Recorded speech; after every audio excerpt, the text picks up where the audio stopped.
about disintegration of the country on the account that it must restructure now or risk breakup. Presidency says it will not succumb to threats. And the President, Muhammadu Buhari, is canvassing for the support of Parliament as he hosts a two-day executive legislative retreat.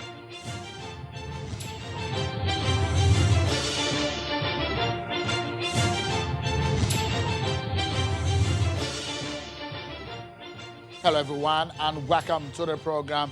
This is Politics Today live on Channels Television, and we're monitoring for you some of your top political stories across the country, especially ahead of the governorship election in Ondo, where we are hearing that a candidate has stepped down for another candidate. We'll give you details of that just in a moment. Let's tell you that the President, Muhammadu Buhari, is asking Nigerians to be patient with the government. Whenever there is any legislation, according to him, they have misgivings about advising that they should democratically engage the process for such laws. President Buhari made this appeal while presiding over the joint executive legislative leadership retreat at the banquet hall in the State House, Abuja. The president also advocated sustaining the synergy between the legislature and the executive arm of government to consolidate on the gains recorded.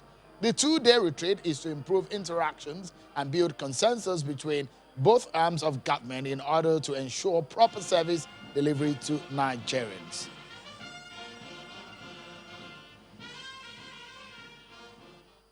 We have some other political stories for you in our political roundup. Take a listen to it.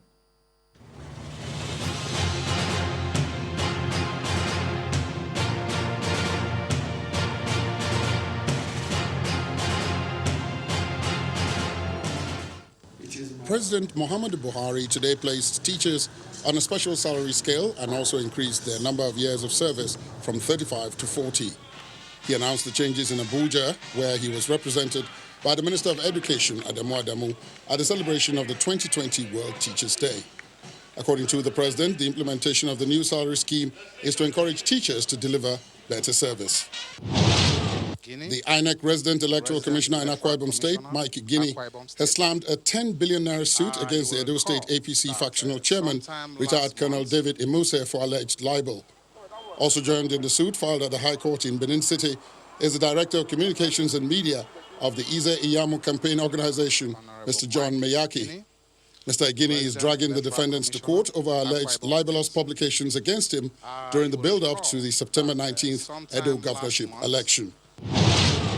The governor of Ekiti State, Dr. Kayode Fayemi, has distanced his administration from any blame stemming from unsettled arrears of teachers' entitlements in the state. Governor Fayemi, who addressed teachers in Ado Ekiti at a low-key event to mark this year's World Teachers' Day, promises that his administration will, however, address the arrears while also trying to attend to other sectors. He assures that the ongoing recruitment process for more teachers in the education sector will be completed, as he advises school administrators to ensure they maintain the set protocols for COVID-19. Governor Nyesom Wike of Rivers State has restated his position that the People's Democratic Party, PDP, is big enough for everyone to have a sense of belonging, whether they are current or returning members. The governor mentioned this while receiving a former Commissioner for Health and APC chieftain back to the PDP in Okrika local government area.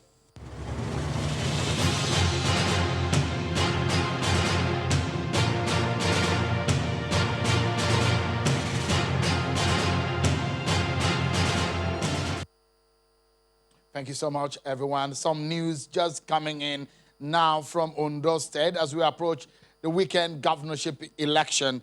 Let's tell you that today we can tell you the governorship candidate of the Social Democratic Party, SDP, in Ondo State, Peter Fasua, has withdrawn from the race and endorsed the candidate of the All Progressives Congress, APC, Governor Rotimi Akeredolu. Mr. Fasua says he's throwing his weight behind Mr. Akeredolu because of his wealth of experience. He assures the governor of maximum support, promising to deploy every resource meant for his campaign to the governor's victory. Let's tell you that this Wednesday, the 7th of October, 2020, Channels Television, alongside its partners, Civil Society Election Situation Room and the UK 8 will host a televised governorship debate for some of the frontrunners in the race. The debate will air live on Channels Television at 7 p.m. on Wednesday, 7th of October 2020, the Ondo State governorship debate live on Channels Television, where you can be part of those who will determine the candidates whom you want to see on that stage. It is simple. Just go to our website, channelstv.com. We're asking you to tell us which of these candidates out of the 19 would you like to see on the debate stage.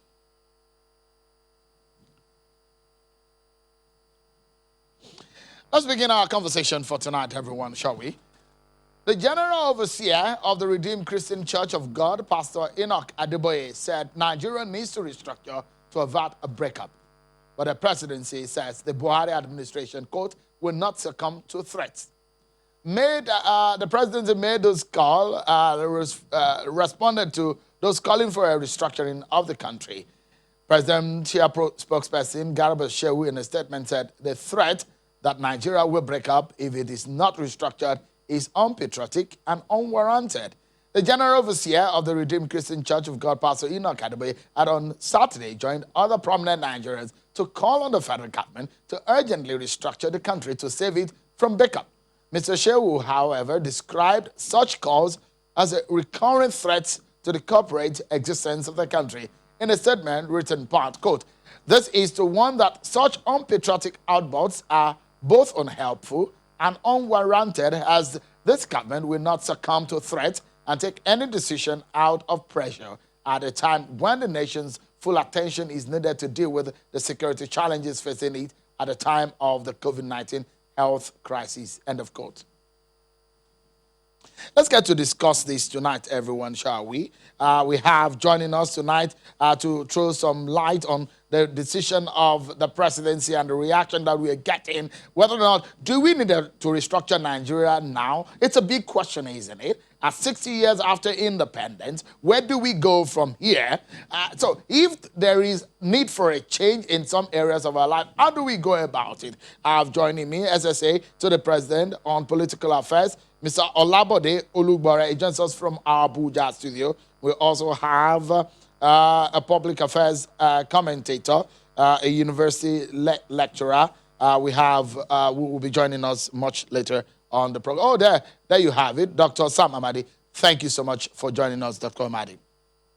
Let's begin with conversation. Perhaps let me allow Dr. Amadi to react to the presidency's statement today that it won't succumb to threats. Well, I think really unfortunate. The point is, yes, there are two ways to look at these statements. The fact that some people think that Nigeria needs to restructure to avert disintegration could be simply a diagnosis, not a threat. So there is a situation where the country is ailing in terms of economic crisis, the national question, political instability. Even the government officials themselves acknowledge. The DSS has said that there are threats against national security and has even fingered high-level leaders of Nigeria's ethnic groups. So if you look at all the evidence from those in government and those outside government, it's clear that the country has severe ailments. And if you look at the West African, Niger, Cote d'Ivoire, Guinea, and our people around us, you will see that clearly there's a threat. The threat threshold, even the West African region and Nigeria particularly, is very high. So it's a diagnosis. The presidency should come and say, this is a wrong diagnosis. Yes, we have issues with service delivery, epileptic. We have issues of discontent among some Nigerians. We have issues of deep political partisanship, but these do not amount to a diagnosis of their strength. So the notion is so solid that each time issues that require contestation and idea analysis comes up, we talk about government cannot be threatened. That's not the point. The point is that some women Nigerians, including internationals, including experts, profile Nigeria and say all the indicators. If you look at the failed states checklist, Nigeria meets most of them. Bankrupt financially, Nigeria is stressed. The stresses are too many. And so what I think I should be hearing from the government is to bring a counter narrative. Say this is a wrong diagnosis. The right diagnosis is that Nigeria is struggling with some issues and will not come to the level, the threshold of disintegration. To label it as a threat and bluff and say we cannot be threatened is a wrong perception. I think if you look at the latest expression of same view by Pastor Deboye, these are persons who are not given to political speak. And so essentially, it's a call for some kind of strategic reorganizing, some kind of action, either to say, can we expand the conversation? Can we create a greater sense of belonging? What are we going to do with political restructuring? And by the way, the argument against restructuring seems to suggest a sense in which positions are entrenched and people are seeing win-loss. But actually, it's all about what I call reconceiving Nigeria. My view is that Nigeria suffers from what I have always called conceptual incoherence. Our systems are not coherent. And so today, it's questionable whether Nigeria is still a secular republic, or Nigeria is a mini, multi-religious entities and ethnic entities that, like the British historian F. Nicholson said in 1963, he said they look at amalgamation, one fundamental fact that it never happened, which means we've not even created a nation state in a way that our politics, our creative imagination, our social interactions reinforce the idea of a common citizenship. So there are many issues to discuss at the level of saving Nigeria. What we don't want now is threatening and bluffing. This is a diagnosis. Bode Olugbore to come into the conversation now. He works with the president. Let's know what is on the mind of the president. Bode, for those who think that it's an obvious truth, isn't it, that Nigeria needs to restructure or reshape wherever, whatever language we may want to use, there's an imbalance in the structure. The president has actually said himself that there is a need for us to have true federalism. So does it amount to threat when people restate some of these obvious facts? Actually, it sounds like a threat when Nigerians understand or term restructuring to mean divide the nation. That's not what we're talking about. What we're talking about is finding a better way to manage Nigeria. That's what we're talking about. Now, our nation started off in 1960 with just about 45 million people. 55 in 1970. We didn't get into the 100 million space until 2000. And now we're 206 million people. If you think that the same system that ran Nigeria in 1960 will run Nigeria in 2020, that's a great mistake. So if you listen to a number of people say, we were better in 1960, we were better in 1970, we were just a few people, you know.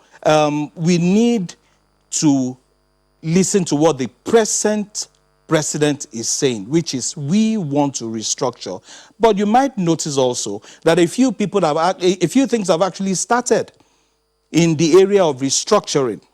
You know, we're not going to look at dividing Nigeria into what?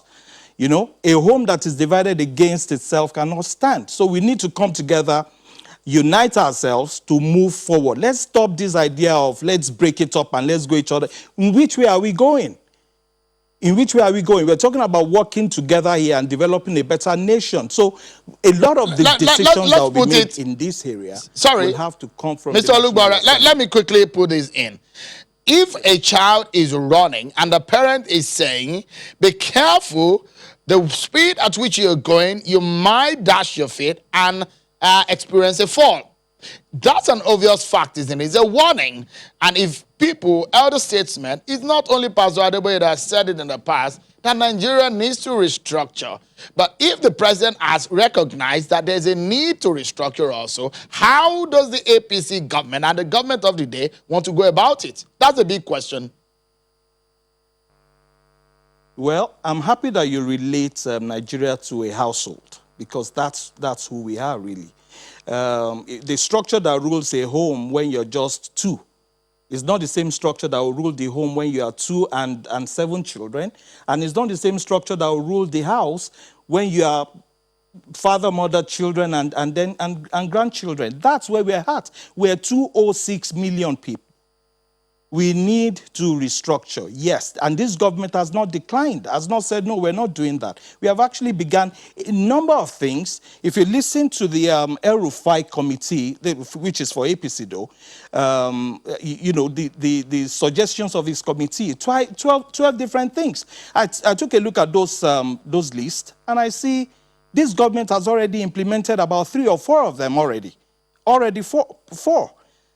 Autonomy to the local government is part of what APC said, a suggestion. Autonomy of the judiciary at the state level is part of that.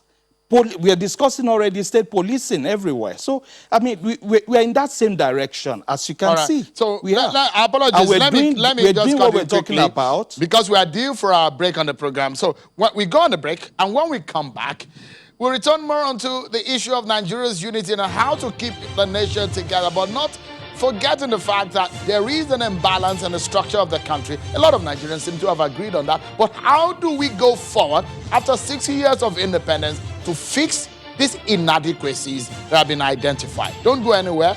We'll shed more light on this issue. Brother.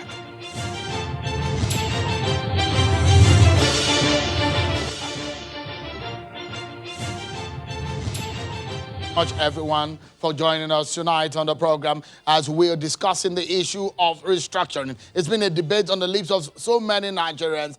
We need to restructure. A lot of people are saying, but how do we go about it? The presidency has fired the dart saying, look, be warned, those of you who are talking about threats of breakup of Nigeria. Let's get to the conversation, everyone, shall we? I'm now being joined also by Colonel Tony Inyam, a member of the Pan-Niger Delta Forum, and was also a member of the 2014 Confab. He joins us in the studio here, Dr. Sam Amadi has also been talking to us, as well as Mr. Bode Olugbare, who is the SA Political Affairs to President Muhammadu Buhari. Thank you so much indeed, everyone, for joining us. Let me get your reaction quickly, Colonel Inyam. You are one of those who have clamored and spoken loudly about this issue of restructuring. But it does look like what the president said on issue of true federalism and what the presidency's statement today read seems to bring some kind of a conversation that has brewed some new perspective to the issues. What are your immediate reactions? I think my immediate reaction was that, first of all, I'm happy that the spokesman, not the president, who did the remark. Secondly, after the president's speech... Just a moment. I think we're having issues with your microphone, but let me bring back Mr. Dr. Sam Amadi. Dr. Amadi, if there seems to be some confusion here as to how we can tackle these, or is it something that needs a strategic or step-by-step approach, or are you impressed with the approach of the presidency in taking it in piecemeal? Well, there's a difference between restructuring and devolution of power, or some piecemeal decentralization. Of course, you see, restructuring is at the level of emergency and the crisis level. When people say we want restructuring, then it's not just normal routine administrative improvisation. So what my friend said about what the federal government do in terms of judicial power at the state level are very good components of good governance. Now, restructuring goes to the fundamental crisis of the Nigerian state, which is the crisis of, first and foremost, nationality, the settlement of 1959 Constitutional Conference, where the issue Nigerians had a compromise on religion and citizenship. If you look at our constitution proclaims citizenship on an ethnic basis. And so the Nigerian state has taken the role of becoming a multi-ethnic, theocratic and neo-feudal state. So the question some people say is that we want to create a truly democratic, secular state that takes off religion from politics. And that's why today there's a conflict of opinion regarding the blasphemy charge against a musician or a writer in Kano, and the fact that, contrary to the constitution, the person is being convicted by a religious court for death. So there are many incoherencies and inconsistencies. Dr. Amadi, just a moment, apologies. I think we are able to resolve Colonel Inyam's audio now. So you were talking about your reactions to the president. My reaction is that, first of all, I'm happy that it was a spokesman, not the president, who made the speech, who made the remark. Because But the spokesperson speaks for the president. Of course, at times it depends on if you are speaking for an elder. At times you mind the language you use, even if an elder tells you what to say, because to say that the likes of Pastor Adeboye, who was so humble in the way he came out, and he was very measured in his language, and it took him all the skills of humility to present what he said. For one to see that as a threat, it's grossly misunderstanding of the situation.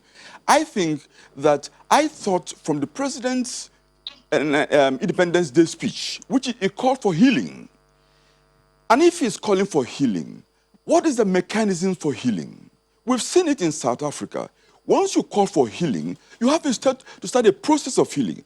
And the process of healing cannot avoid constitution. It cannot avoid reforms of constitution. Tony Blair did it in the UK, in Northern Ireland. So what Pastor Adeboye was compelled to say is that he did not make any threat. He was so humble in his statement. And I don't think President Muhammad Buhari would say that that was a threat. So you're talking about a plebiscite? I'm talking about a plebiscite. So, I'm talking about that. Before we can go ahead with this restructuring, yes, there needs to be a referendum. No, I'm saying, a plebiscite. I'm saying, the people agreeing. Is that what you're saying? I'm saying that I'm sure President Muhammad Buhari is an admirer of the Egyptian president. When he got into office, after he won, what did he do? He did a referendum, and then he changed the constitution. That's what you do if you're a man of change. Is that what you're advising the president to do? Yes, that I'm advising the president that he should seize the opportunity. He is calling for healing. I would have thought, I'm appealing to the president that... Would you do that if you were president? How easy is it to restructure? No. A lot of people have talked about it. Yes, They've mouthed it, yes, but they've not been able to achieve it. Can I say? Oh, first of all, restructuring means constitutional reforms. It means, President Muhammad Buhari himself has been in some of the seminars they did on restructuring, but it has been sectorial. We are now saying, let's have a reorientation of the central base, to have a central vision. And I don't think that, I'm told, and I remember I would say this, that President Muhammad Buhari himself, before the election, told Dele Alake that he is for restructuring, that he cited examples of Las Vegas and where they have the mouths, another state, that because of restructuring and federalism, Las Vegas, a desert, became a wealthy place. In other words, President Muhammad Buhari told Dele Alake that he is for it, that his friend told him. So I don't know why all this pretense. All right, just for a moment. Let me go back to Mr. Olugbore in our Abuja studio. Mr. Olugbore, just as we wrap up the conversation, and I'd like you to quickly touch on this. A lot of people will say the APC government put on its own agenda and manifesto when coming to office in the first time that it's going to restructure Nigeria. And another pastor has come out to say, this is Sam Adeyemi, I said, effective leaders listen. How do you react to some of this? Well, would you agree? You should agree with me that this government listens. We do. And let me go back to the colonel. If we talk about leaders who hacked, it was just 2 days after the president was sworn in that he signed in the NFIU act that gave autonomy to the local government areas. It was just 2 days after he was sworn in. That's how to act. But if you take a look at Nigeria also, our history, our people, ourselves, you will know that Nigeria is not a place where you run and rush into actions and decisions. It is not. It takes critical thinking and critical solution into our critical problems, because our problems really are critical. You know, quite a number of policies that work on the international stage really work in Nigeria. So we're coming back home to customize our own democracy, our own government. That's what we're doing, I believe. Let me stop there, Shim. All Let me right. stop there. So I'll get that as your final thought. So let me do the same to Colonel Inyam and Dr. Sam Amadi in 30 seconds. I understand that we need to close in 50 seconds, maybe 25 seconds. Your final thought. My thought is that I appeal to President Buhari to carry on what he did in Edo. He showed political will, and he responded to what the people wanted in Edo, and I pray he does the same in Ondo. And at the same time, he should listen to what Pastor Adebo is saying. In fact, it is to his own interest if he listens more, and should not allow his aides to speak and misrepresent him. Okay. Dr. Sam Amadi, 20 seconds, your final thought on this one. Well, I think that the chief of staff to the president should establish an informal group of expanded group of Nigerians across all shades to begin a serious conversation. It's a difficult job to restructure, but essentially we need to have an expanded good faith conversation about Nigerians' past, present, and future. Dr. Sam Amadi, lecturer, the law lecturer and former NEC chairman, thank you so much for your thoughts there. Colonel Inyam, a member of the 2014 Confab, thank you so much for coming. And Mr. Bode Ulugbore, essay to the President on Political Affairs. It's good to see all of you. Thank you so much, everyone. But that's our show today. Many thanks for watching, everyone. As you restructure in your home, one way or the other, because of COVID-19, the reality is that things must move ahead and we need to engage in critical thinking. And that's how we drop the curtain. Thank you so much, and bye-bye.